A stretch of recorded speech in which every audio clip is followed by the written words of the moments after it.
They weren't the ones who created this brokenness that we're in. But I really have that heart feeling that they're the ones that can fix it.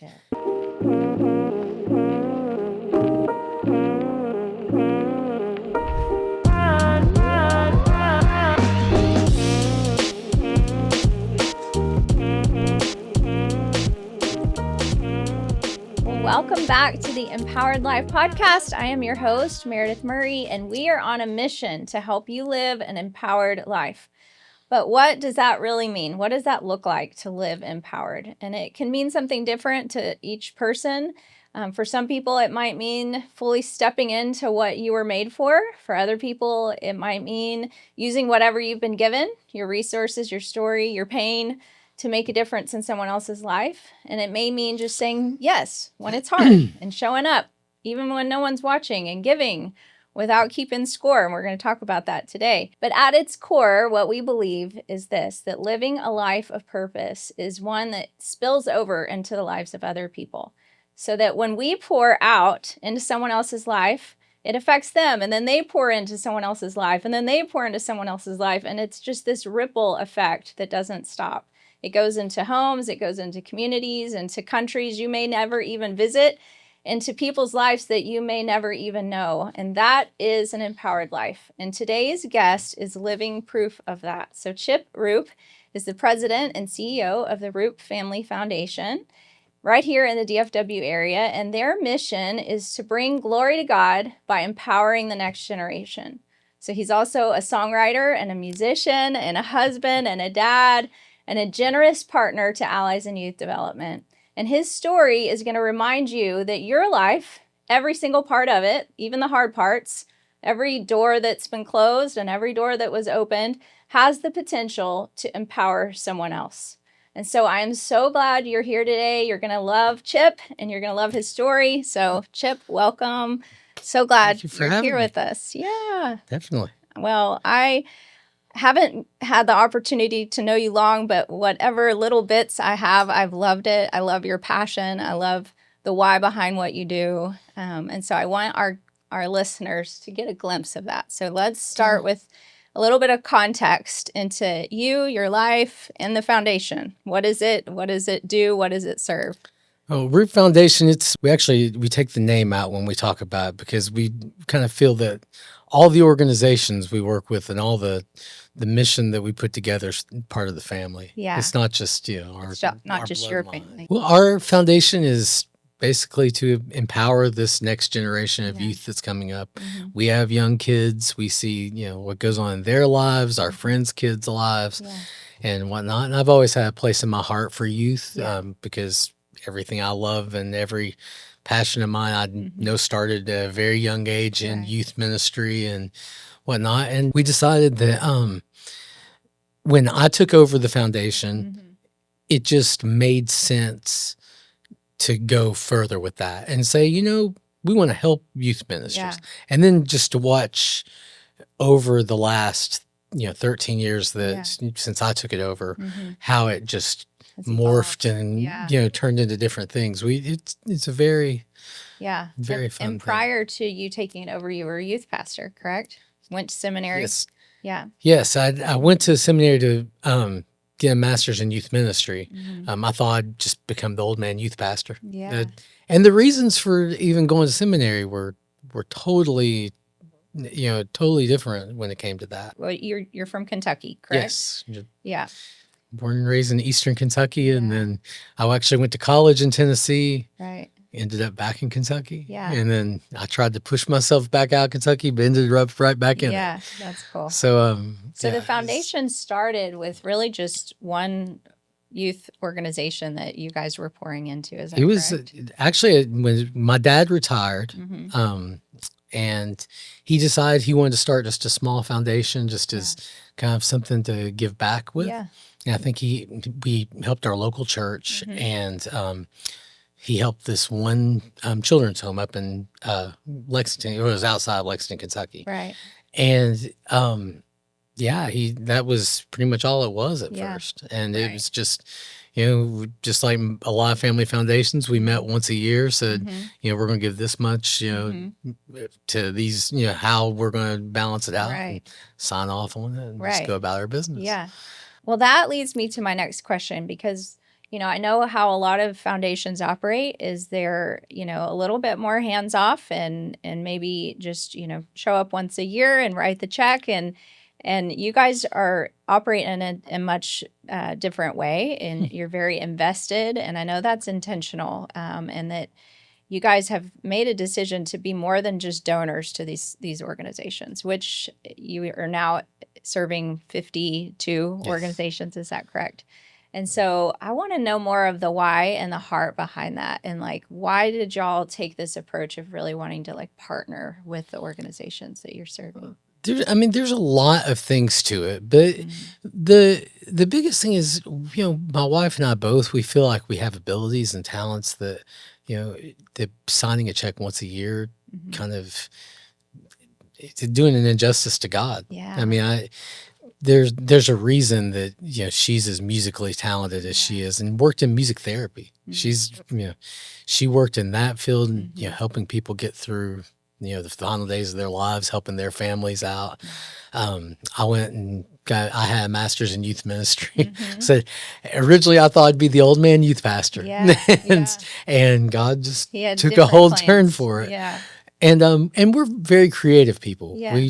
We have drive to do lots of things. So we said,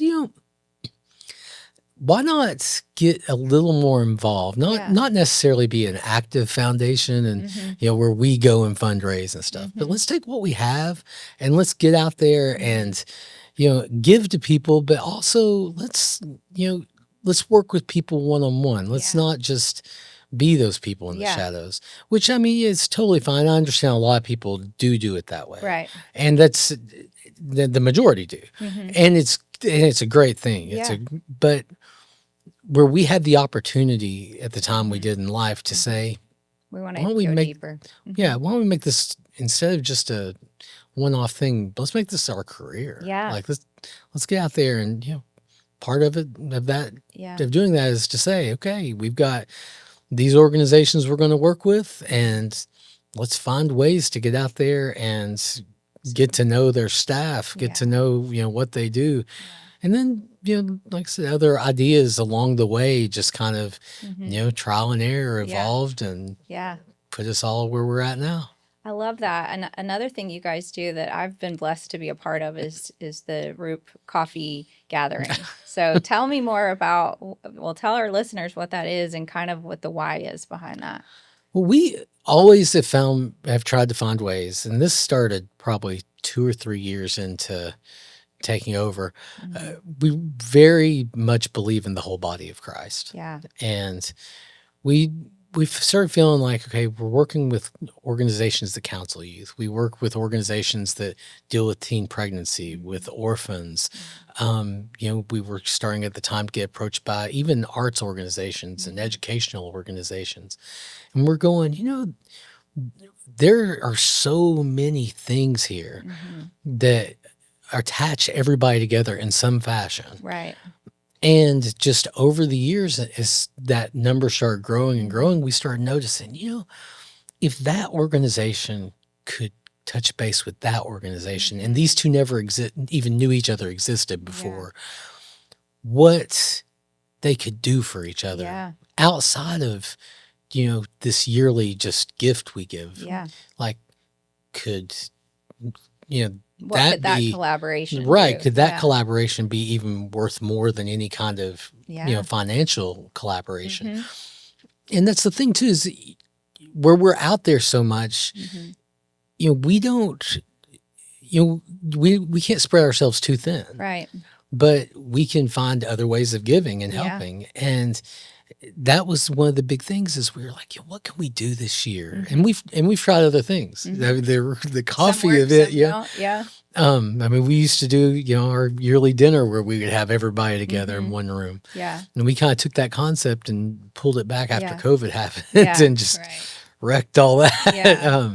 We decided, try to pull back a little bit and do something on a different scale. And then we'll try 3 or 4 months, see who shows up. Yeah. And the first time, I think we had 12 of we invited the leaders, but we said, bring any of the staff you want to. Yeah. And we're just going to pick a random coffee house. Yeah. So you will never know where it's going to be until a couple weeks beforehand. And because we have people all over DFW and other states and stuff, but mainly this area since we're here. Right.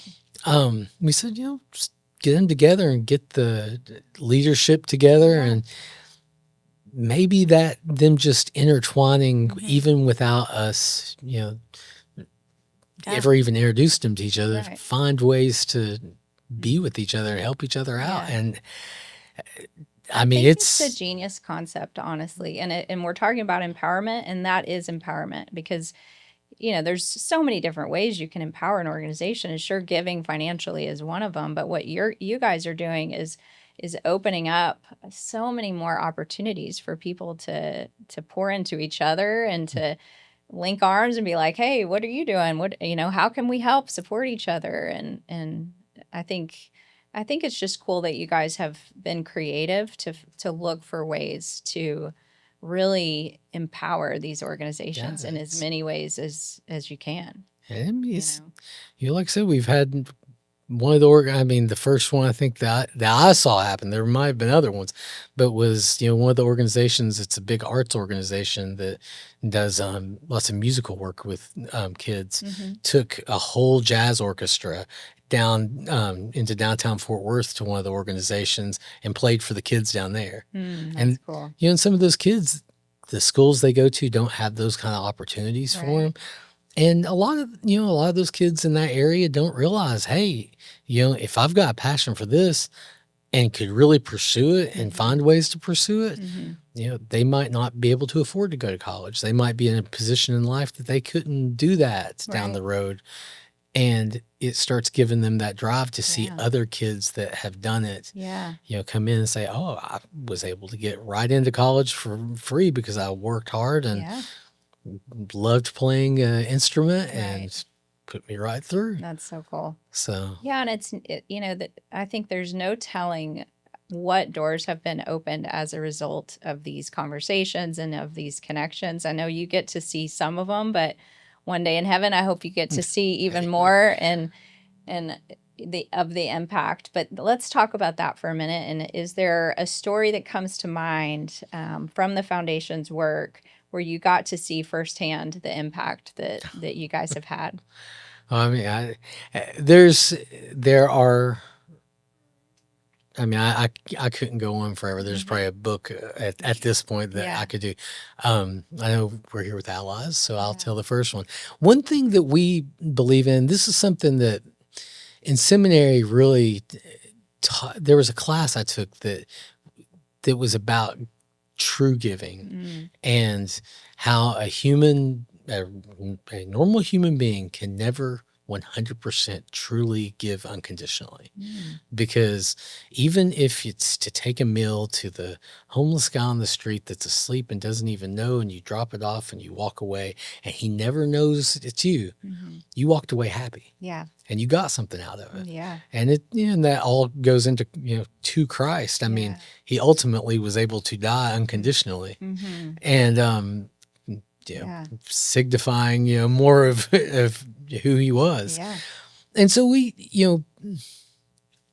like to always stay in the shadows as much as possible. And, we understand there are things that make us feel good about it, but just make it not about you. Right. Much. Exactly. Yeah. And we try to, keep a very anonymous, low profile thing to it, because we want to highlight the organizations we're working with too. So we like to stay in the shadows and really highlight the organizations we're working with. And since we're here with Allies and Youth Development, which is one of our top organizations we love working with. Yay. You've gotten us global now. So 92 countries all around the world. Easter, I never thought growing up in a little cold town in Eastern Kentucky would somehow or another reach their arms around the world. But once again, that's where I say that God is the ultimate multiplier, isn't he? Amen. Yeah. But like I said, we try to try to stay a little to the side. And Yeah. I know people are sweet and like to give a little recognition every now and then, which, that I've been chided by by my wife and board members and everything, saying you could take a little bit. Yeah. I'm just like, all right. Yeah. I guess that the difference is you're not seeking it. Exactly. But if it comes, it does feel nice to get that attaboy. And oh, I can remember I could hear my phone just buzzing one morning. I was asleep and just like, who is texting me this much on, and of course it's Chris Bergen. And I noticed like they're showing this library and I'm, wow, that's pretty cool. And he's like, you all really helped with this. And I'm like, yeah, that's so awesome. Yeah. But then I noticed, wait a second, that doesn't look like it's here. And then he steps out and says, I want to introduce you all to the Roop Library. I guess it's in Peru. Right. And I'm like, the what? And it says Allies and Youth Development, Roop Library on the side of it. And I've never been out of the country before. And in Peru, there's a Roop Library. Yeah. Like, where are you all teaching these people? I don't even like to read that much. Like, my wife's the reading person, but I nudged her, woke her, look at this. Yeah.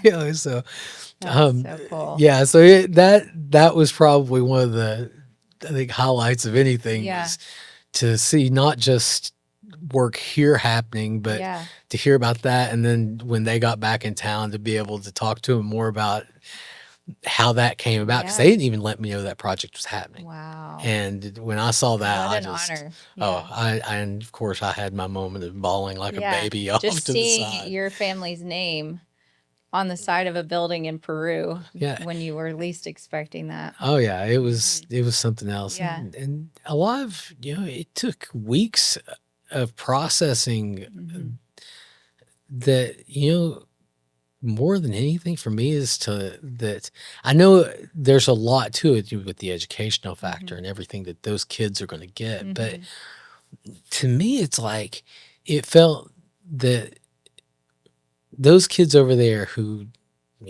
know nothing about me or anything we do, like, they can look up there and see there's somebody out there that must care about us. Yeah, that's right. And to me, I'm going, that's what I want to, because I mean, that's inspiration. And that's, I mean, how you had a huge hand in that. And I'll tell you, I've been at a library grand opening in Peru, another one that we were able to build. And I've seen the impact that you have had. But literally, the whole community came out to see this grand opening of this little one-room building in the middle of this village. And the kids were packed in and just, and community members were looking through the windows. And I remember we pulled one guy aside and asked him, like, what does this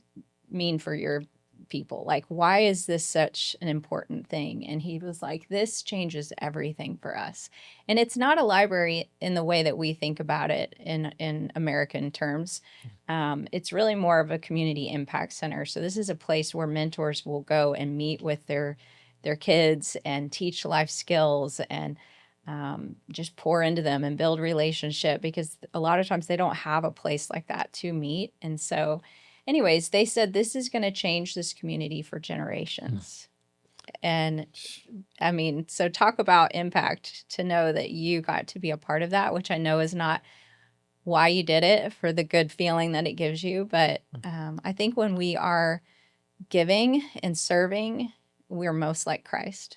And that is who he is. Well, I want to talk a little bit about the topic of generosity, because I think when I think about you and the organization and what you guys are doing, that's probably the one quality that just stands out the most, is just how generous you guys are. And I want to know really more your thoughts on generosity. How has it shaped you? Generosity, I mean, we want to do it for a lot of, it's a hard, I guess there's a hard answer for that question. Yeah. It's just, we like to make sure that the people that we work with, especially, I mean, we also like to work with everybody face to face to see the drive people have. Right. And Yeah. their level of commitment as well. Because, you know, a lot of people that know us and have known us for a long time said, you know, they know the story. The first time that, you know, I ever even talked about going into that first meeting, it was, you know, if someone's not willing to put out the effort, you know, we don't want to be our giving to be just paying someone's salary. Yeah. We want it to be doing projects. We want them out there, you know, really having some skin in the game. Yeah. And we'll put our skin in the game with them along with our finances. Yeah, right. I love that. So it's just, I believe the responsibility of giving to other organizations and also not just of finances, but of your time and stuff makes, I guess, shapes you into that. Well, I'm gonna remind you of some of your own words, because we had we had this conversation earlier, and I think what you said was really profound, and I wrote it down here. You said, generosity is shaped by shifting my focus outward rather than just inward. And the more that I practice giving, whether that's time, resources, or energy, the less I find myself keeping score. I loved that so much. And the more fulfilling my relationships and my contributions became. So to me, generosity isn't just about the act of giving, it's the mindset behind it. And I just love that idea of it's less about keeping score, and how you have seen the benefit that it has given to your life, your relationships, the more generous that you have become. Right. Profound, and something I've written I never thought would be two things that were well, there it is. So, no, Famous words of Chip Roop. Hey, well, they see, maybe I should write a book. Yeah. I know I probably wouldn't read my own book. That's how but if you think about, like I said before, God is the most generous God, and we could never outgive him, right? And I think the more we get into that mindset of it's not about us, and that's what you said about shifting your focus outward, the more alive we become, that we're not just focused on our needs and what we want, but really about pouring out to someone else. There's a lot of responsibility as a foundation to do that. That I don't believe that, you know, I believe that God made our foundation and gave me the opportunity, and my family and the people we surround ourselves with, the opportunity to grow and to say, you know, keep us in check and that, I guess that does shape our day-to-day lives, because we know not to be keeping score with the things we do outside of there, whether it be, you know, how we help people and different things. So, well, I want us to talk a little bit about your faith, and I know that you said at one point that it's really the heartbeat of everything you do. So how do you feel that your faith has shaped the foundation, and how has the foundation shaped your faith? I mean, my faith shaped the foundation because, like I said, I'm seeing from the first day I walked into the room as the president, because, like I said, it was a foundation that existed from 2006 to 2013, right before my dad passed away. From the first time we came in there, you know, I saw the decisions we made, and then I watched those decisions really flourish. And I said, okay, it's time to come back in for round two. And it was like, wait a second, we've got more now than what we came in with. How did that happen? Right. And so it was, you know, we could see God moving there. Right. And it was like, okay, we know now God's showing us, you know, I'm giving, so don't you be selfish with it. That's and you know, you take these applications, you pray over these applications. That's why we like to say, we tell people, don't give us one option, please, because if we can't help with that one option, then it kind of puts us in a corner to, you know, to do other things. But tell us that list of things you need, because we can pray over all of them. And it's our responsibility to really pick what we feel that they need. Yeah. That's So, awesome. and so you see that it is really something that it's not yours, it's his. oh and that yeah, you're just 100%. stewarding it. Yeah, it's a very big responsibility that, and once again, my personal backstory, which is a whole nother 10 podcasts to talk about, or another couple books. Yeah. My journey to get here is definitely a journey of knowing that there's no way I could be here in this position as with a job, with a job that I get to do what I do, without knowing for sure that you better be generous. You better you know whose it is. Yeah. It's Yeah. So it's just now your responsibility is where to put it. Yeah. And That's so good. I think it is a dangerous place to get in when we start thinking it is ours, or that it's our gifting and our, talents and whatever that have brought us to the place that we are. I think this is where we get humbled very quickly. yes. Yeah. It can be. Yeah. I mean, and not to say we don't have, there's not been little bumps on the way, Of course. of us not sure if we did the right thing or Yeah. not, because there has been. There's Yeah. been times, but then there is also a recovery time that I think, just like anything, makes you stronger. Of course. I've had the opportunity to work with some organizations. I believe Chris Avila might be coming here. Yeah, he was on the show. He working with him telling me stories about these athletes that they go into practice and they go in there intentionally sometimes to get beaten up so they become stronger when they come out. Yeah, refined by the fire, right? And something, it's when those things have happened, we've always had the blessing of knowing, okay, that's a path that we're not supposed to be taking next year. And we took something out of it and it made us stronger. Yeah. So he uses it all for good. yes. Yeah. If we will follow and seek and trust. And I love that you guys are fully surrendered. And that's part of the mission, is to glorify God. Like that, y'all say that boldly right off the bat, that's the purpose of the foundation. And so I love the idea of you guys just praying over every organization, every project, and saying, God, is this what you want us to do? Lead us, direct us. So cool.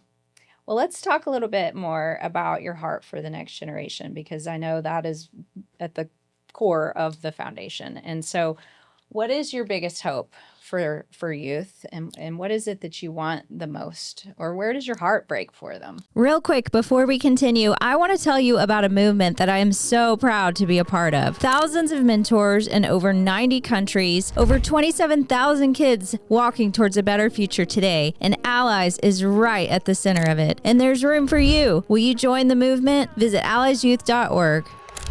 I've gone through phases of those feelings of heartbreak for the youth and trying to figure all that out.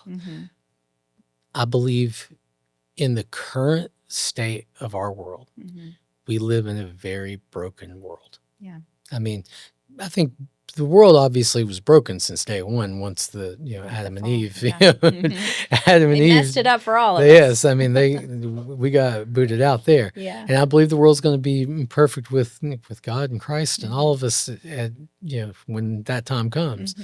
But today, I feel like we are in this brokenness, and if you watch different generations, it's a good friend of ours that I believe you're going to have him on the show too, Scott Lambert from Conversation Group, gave me a book that's about that big with the smallest text, of course, that's about generations from years. Yeah. And you see these cycles happen, that things just become more and more broken and broken and broken and confusing. And at some point in time, one of the things I took from that was the adults never could fix it because they were already set in their ways. Yeah. I mean, to be honest, they're the ones that probably broke it. Yeah. And then it's always somebody or a group of people or something from the next generation coming up that say, there's something about my parents or my church, even my school, that's just not right. Yeah. Like, that doesn't make sense. Mm-hmm. And they start figuring it out on their own. Mm-hmm. Like, I I always laugh and say, there's a lot of a profound statement in the song Jesus Loves the Little Children. Yeah. Because if you think a small child went from birth, I think is the smartest they've ever been. Yeah. Because they don't have all the baggage. And they don't know what anything is. Yeah. And, That's so true.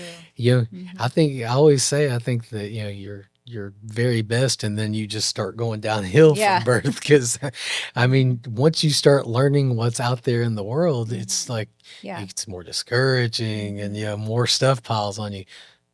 They get to see it as perfection. Yeah. And I think that at a young age, always there is a reset. Yeah. And we want to be part of that reset. We want to give all the resources we can to help that next generation go, there is something here. And we could do better. And that's the thing with what we do. Yeah. And how we've seen it morph over time. Because at first, coming into this thing at 33, I knew exactly what this foundation was going to look at. Now 13 years later, it is a totally different beast of its own. Yeah.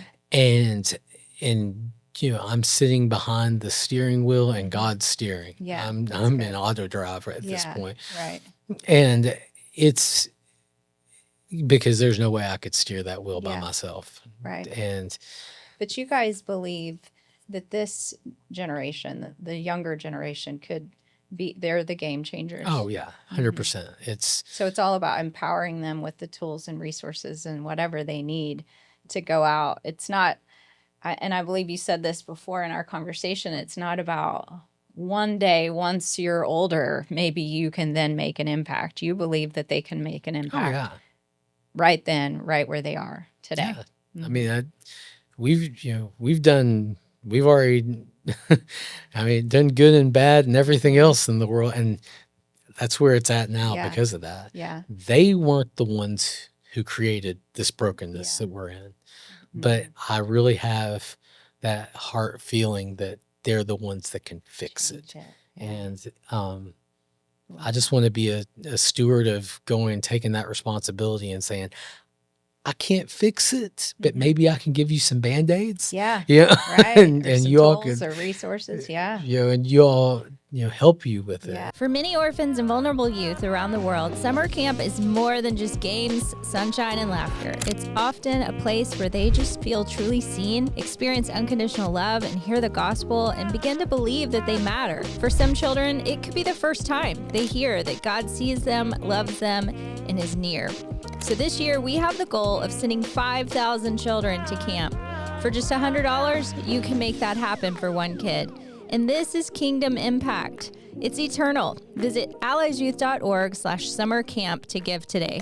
And I think we're seeing it. You mentioned before you went to seminary in Asbury, right? Yes. And the Asbury revival that happened there, which, that is just evidence right there of what we're seeing in this next generation of these young people rising up and saying, there's just a fire in them. To see it was hurting so bad because I wanted to be up there so bad. And you basically have small community, the Asbury College, Asbury Seminary across the street. It's a very small community, 6,000-7,000 people in it. They have a fire station that's built for their community, police, their community. And all of a sudden, 20,000-30,000 people start just pouring in there. And you've got kids trying to go to school. They've paid to go to school and they can't get in their classes because that whole city is just happening. But what do you do as the leaders of the school when you can see God working? I mean, there's nothing there that wasn't God going, over starting here. A fire. Yeah. And people would call me and say, so when are you coming up to the, I was like, it would be selfish for me to be there. Yeah. Because I know the burden that it's laying on the people trying to keep the thing organized, just to keep it organized, and to add another body to that, that would just be, I think I've heard all sorts of different stories. I think at one point they shut down the roads and called state of emergency and said like a 1 in 1 out kind of thing. You have to show your driver's license that you live in Wilmore to even get back in there, because it was, I think the last number I heard was over the 2 weeks, 24/7 revival going on there. Yeah. It was, I think 75,000 people came through Wilmore. That's incredible. And if anyone wants, and there were other little ones popping up because of it. And I think I hear stories like this all across college campuses and high school. I saw a pastor the other day here in town said something's going on in the high schools. And we work with the FCA here, and they've said the same thing. Like there's something happening among the young people, and I love that the foundation is seeing that and saying, how can we get behind this and move it along? It's so powerful, and it drives so many other things, because I know that when I saw that happening, the first thing I always laugh, like the first year I was at seminary, this is kind of how these things work, was the first year that the new president had started. I'd seen many people at chapel speak. I always would be at chapel when he spoke, just because there was just something about the way he delivered it and the messages he gave that were just, I learned more through him than anybody. I think the whole time I was at seminary, I got to meet him for 2 minutes just to shake his hand. Hey, how you been? And I was a big fan though. And I read all of his books and, listened to podcasts over a 10-year period. And I could tell he was actually going to visit his daughter in Tanzania that isn't a missionary there. She lives there. Oh, wow. So they were going there, and we just got to talking and traded information. I figured that'd be the last time. But I was like, wow, after all this time, I finally got to meet him. Well, when he gets back in the country, he emailed me. Wow. And I'm going, this guy that I've been, a super fan of. I don't even know if he realizes how much of a inspiration was. And but I remember that we were 3 days in, and Chris Avila, he calls me. He's like, "What in the world's going on up there in Asbury?" And I said, I had no idea. So I called him. I said, "Dr. Tennant, what is happening up there right now?" And he's like, "Here, hold on a second." And he's like, "I'll call you right back." And all of a sudden I start getting these FaceTime videos of his office, faces the college where it was happening at. And it was these people just everywhere. And it was sleet and just gray skies and cold outside. And people were still just piled in there. And he goes, this is God, Chip. I can't. And, for someone of that I consider a mentor for me now, that, flat out, he was floored by. And, then you go back, and if you look at Asbury's history, they've had like 2 or 3 of these that have happened, like 1970 one happened. But to get to even just from a distance, it's like working with the foundation can sometimes be a little trying. It can be very exhausting at times. And to be honest, I think at that point, there was a little bit of exhaustion. There was, you work with, you spread your arms really big and try to keep up with everybody. It's, lots of gears going. But something about that, did that refuel you? Seeing that? I got on the phone immediately and started calling. I said, Laurie, my wife, I gave her some numbers. I said, call everybody, say, what we've promised for the year, we will obviously honor those things, but everything's going on halt for a minute. And I called them back and said, what do you need? But, God's right there right now. I am going to be right there right now. Anyway, if our foundation can help, anything you all need, you just let me know. And if we can't get it, I'll find somebody that can get it, because if I can't be there, I'm going to help from a distance Yeah. because I'm seeing God and Yeah. the energy. I mean, it was a testosterone Yeah, shot. Like yeah. I was ready to go full speed because I thought Right. Christ was coming back like Yeah. that You day. guys are partying. I mean, That's so cool it to was be able to be amazing. in a place where you can just partner with God and just say, what can we do? We see you're here. We want to be a part of it. I mean, I was telling them, guys, if I need to call some of these like musicians that we've met that are, that people know in the Christian music industry, like I'll call them, see if they'll come up there for it. They're like, they said, absolutely not. I'm like, okay. They're like, anything like that would take attention off of what is happening right now, because God is in this room right now.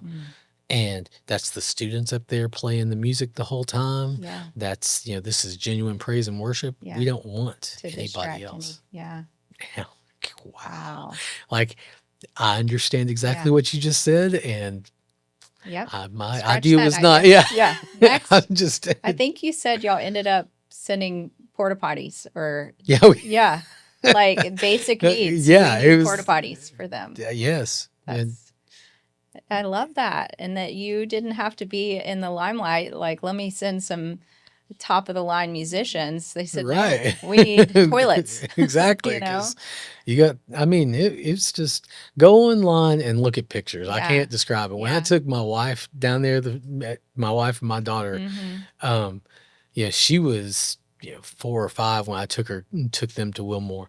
And we're walking around. Laurie's like, this is where, like, I've seen pictures, but this is a place that's tiny. Yeah. Like, how did they do this? Makes me think of like Bethlehem. Like, it was, how does the king of the world come and is born in Bethlehem? It's just a small, humble town, but that's where God moved. Well, and I'll tell you, the most amazing part of it was 2 weeks in, and it was not slowing down. And I called probably the day that decision was going to be made. And I knew that the money would be raised at that point. It was such a God thing that it was nonsense. And they said, no, we're shutting it down. And I said, what do you mean? They're like, we're technically not shutting it down. We're at the point with this that we know it's been come and see. It's time to go and tell. If all these thousands and thousands of people have been here, it's time for them to go out and let people know about it. Wow. And I said, something that you all nail on the head. That's why I just want to take that in. It's been come and see. Now it's go and tell. Yes. I love that. And that is what empowerment is. It's like we get poured into. So now we have to go pour out. Like, I never was step foot on that campus when that was happening, and I'm go telling about it right now because the impact. That's so something cool. else. Yeah. So.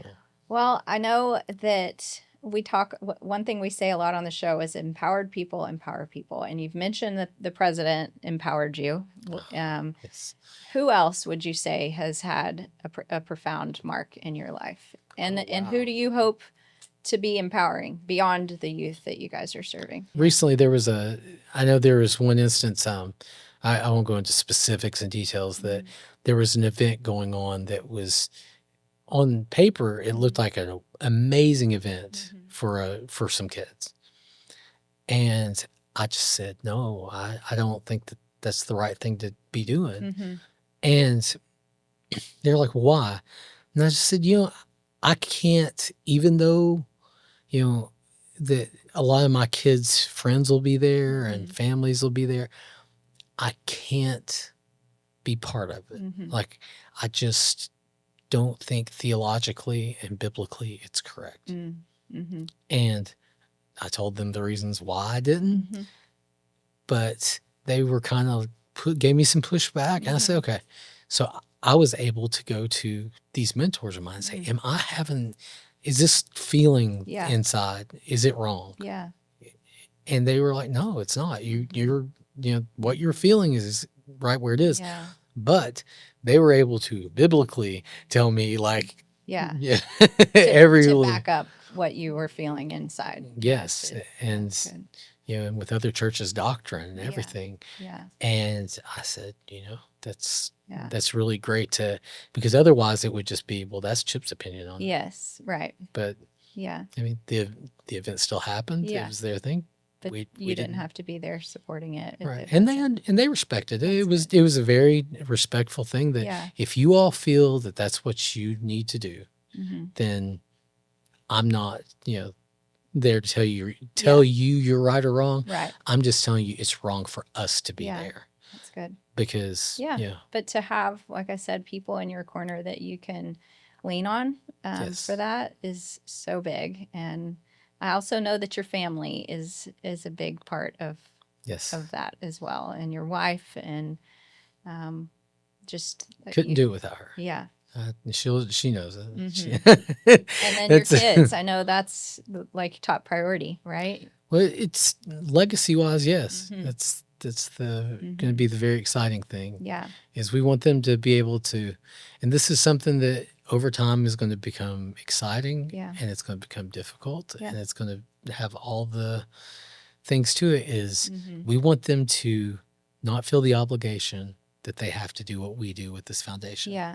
If they want to take it and morph it into working with a different, if youth has started to get it under control and they want to start working with a different, type of organization or different types of organizations, that's fine. Yeah. If they want it to slow down and become give the donations, that's their, God handed this to me, and then it's my responsibility to hand it on to the next generation and let them figure that out. Because and you've seen how living surrendered with it has changed shape in so many different ways, and you've realized it's not yours.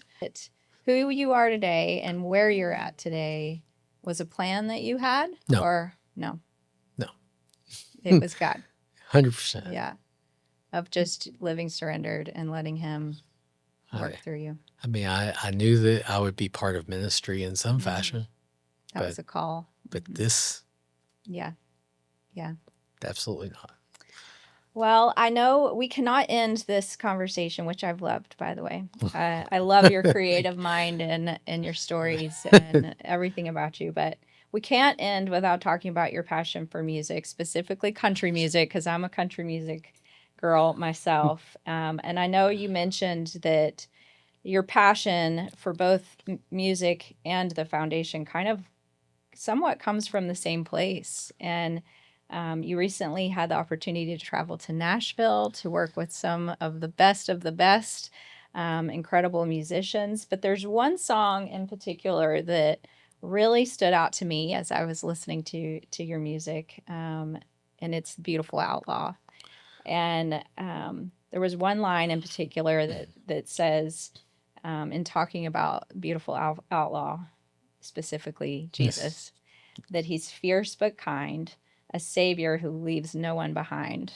And I just love that line so much. I love the song. So I want you to tell us a little bit more about where did the song come from and the passion behind it. All right. So I'm gonna have to ask a confession here now. Yeah. I've never been a country music fan. What? How is that possible? I wasn't. I liked kind of Southern rock music. Okay. I'm a big, huge Eagles fan, that kind of thing. Yeah. I never was into country music. And then I moved to Texas, and Texas country is a whole lot different than Nashville country. Okay. I love Texas country music. Mm-hmm. So that's where that kind of started. Okay. I've always been in the secular music world, which this is a whole different discussion. I've never been the worship pastor guy. I've always, and all my songs from when I started writing have always been about just other things. Yeah. I don't believe, I'll just scratch the surface with this. I don't believe that in Christian music. Tell me about that. music, if you look at rock, pop, country, funk, folk, anything you want to go through, the common denominator there is a sound.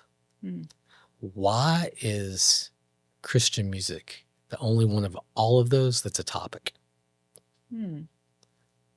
Shouldn't, if you do that, you've pigeonholed the people that might need to hear it the most off into this one little world.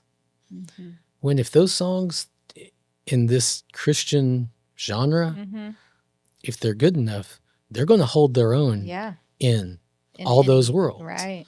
Which we're seeing that more and more. You are. Yeah. And someone I've always liked him. I listened to him from youth group till now, and I've had the opportunity to meet him, a few times. Is Stephen Curtis Chapman. Yeah. I mean, one of his best songs is, and if any father figure can listen to the song and not cry their eyes out at some point, then they need to double check what they need to listen to it 2 or 3 more times on repeat, and they'll get it. It's a song called Cinderella. And if you threw that song in any, kind of ballad rock pop thing, it can hold its own and be a number 1 hit. But, I personally feel Stephen's always so associated with that, with the Christian music industry, that which people are missing it. They're missing it and missing a phenomenal musician. I mean, there's bands like Burlap to Kashmir. I mean, we can go on and on about, you got Stephen, you got all these that just the music world has kind of pushed them there. They might not have even wanted to be pushed like that. I can't speak for any of that. And I don't, want to, especially where we're talking about individuals, but you tried to break that with this beautiful Outlaw song as well. You read about Christ in the Bible this way. But if you start like really thinking about things like, he would send people into towns and let people know in advance, hey, I'm coming. And he was this powerful figure that he was outside of the law. Yeah. But he was letting people know he was coming to town. Yeah. And he would walk into those cities. And, there were people there that followed the law, that hated that he was there. There are people that loved that he was there for all sorts of different reasons. And he was this man that walked, not just the savior, but he was the one who walked into the towns and led by example. Let people see, look, I'm not scared to be here. I know my job and I know what I'm here to do. Yeah. And it's like, no one in those towns, even the people that hated him, the people who loved him, all the way, he never left him behind. Yeah. I started writing this song that hit all those topics. Yeah. And I was working on my album at the time, and I made my wife, I know she loved it, I made her go through a lot of songs and help me check off which ones were awful and which ones were great.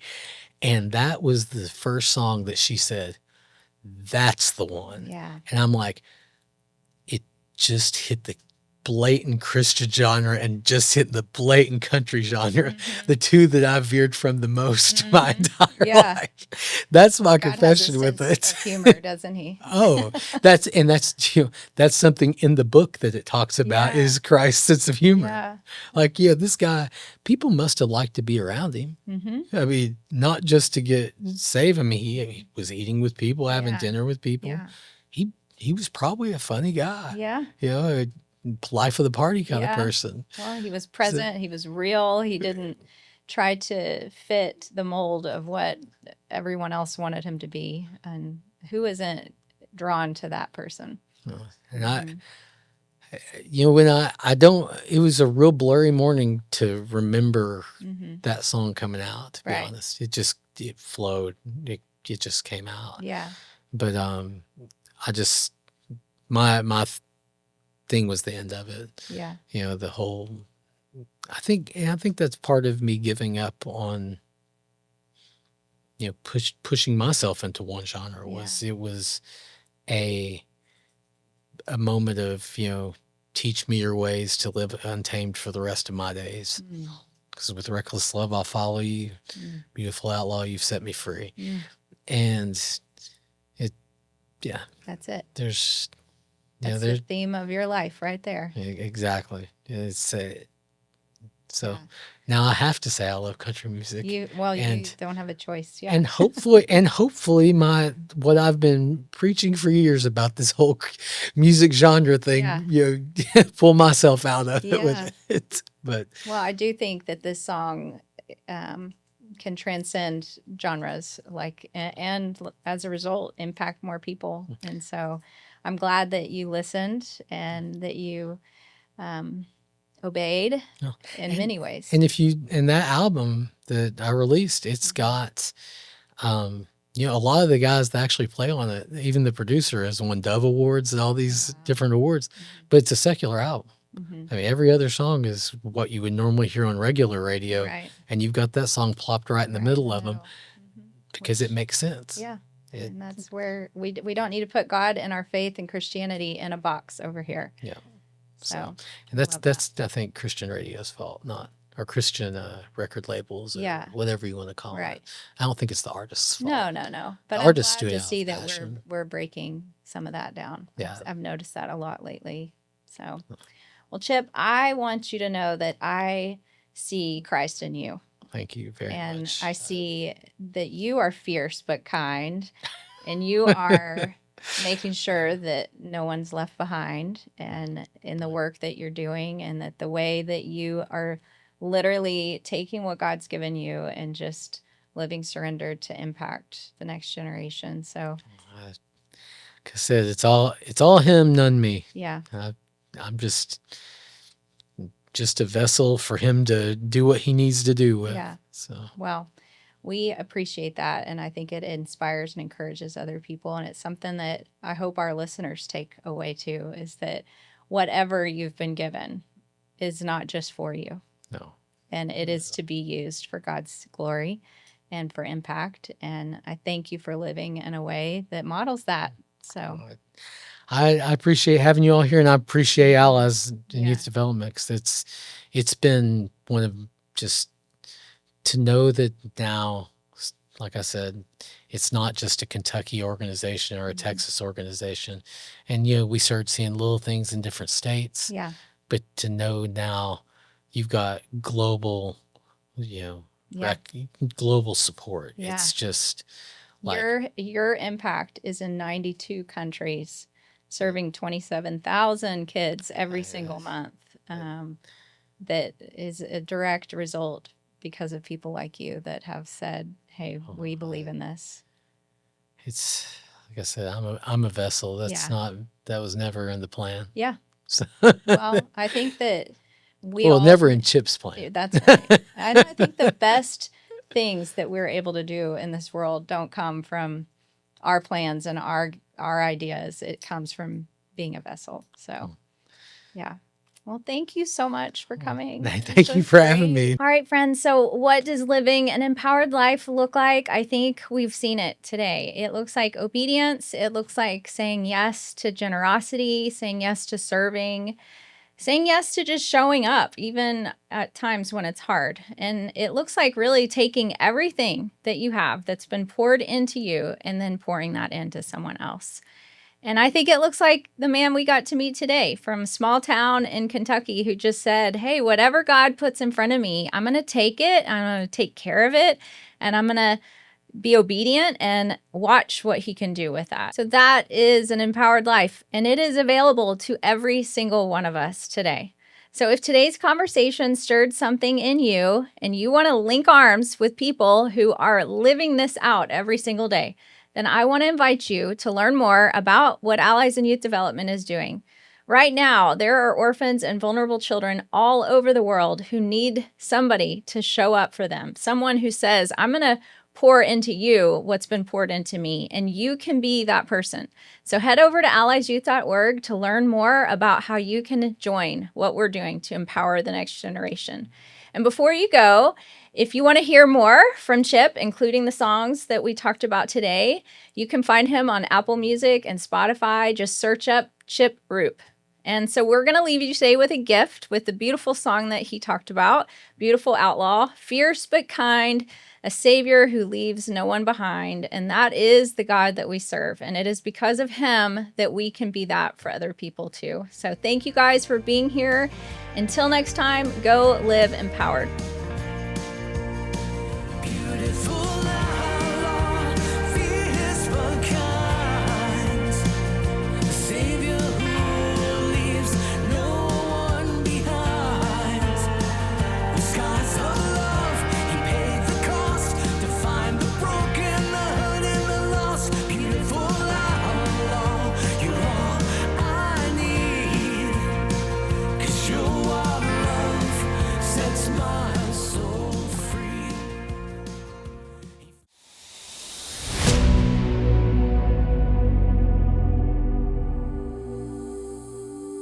During my recent trip to Zambia with Allies in Youth Development, I had the privilege of sitting down with an incredible leader named Daniel to capture his story. Many of his friends call him Mr. Resilient, and after hearing his journey, it is so easy to understand why. So Daniel lost both of his parents at a young age, and he grew up facing many of the same hardships that the children in our mentoring program are facing today.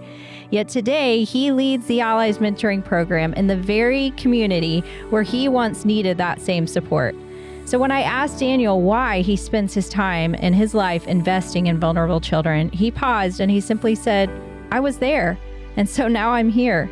In other words, the child that once needed hope has become the mentor that is now giving that hope away. So Daniel spends his days walking alongside children from broken homes, children living in poverty who often feel forgotten. And he believes that when children are given guidance and hope and just positive role models, that they can become leaders who will then transform their communities. So having once been one of those children himself, he understands what's at stake. He shared that without the support of others, the dreams of these children can begin to fade. So at Allies, we often say, empowered people empower people, and y'all, Daniel is living proof of that.